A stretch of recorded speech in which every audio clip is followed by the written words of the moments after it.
ছাদের উপরে ডিম ভাজবো। সবাইকে দেখি যে ছাদের উপরে এত পরিমাণ রোদে সবাই ডিম ভাজে, তো আজকে আমরা একটা ট্রাই করবো আর দেখবো যে একটা সত্য কিনা মিথ্যা। তো আমরা ছাদের একটি রৌদ্রোজ্জ্বল জায়গা বাছাই করে নিলাম, এর উপরে ডিম ভাজবো। তো এই যে আমরা তেলটা পরিমাণ মতো নিয়ে নিলাম, আমরা শুধু একটা ডিমই ভাজবো। সবাইকে দেখি যে ছাদের উপরে এত পরিমাণ রোদে ডিম ভাজে, তো আজকে আমরা ট্রাই করব।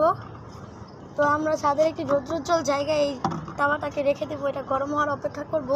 এটা আসলে বলে নিয়েছি। তো এখন আমরা ডিমটাকে ফাটিয়ে নিলাম, এটাকে মানে এই ডিমটাকে আমরা দিয়ে দেবো তাওয়ার ভিতরে। আমরা দিয়ে দিলাম, আমরা দেখবো যে ডিমটা ভালো করে হয় কি না। আমার মনে হচ্ছে হবে না।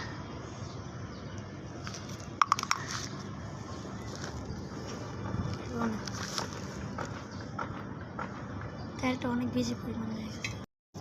ফাইনালি আমাদের ডিম পোস্ট হয়েই গেল। বাসায় গ্যাস নাই, তাও এত রোদ্রের ভিতরে।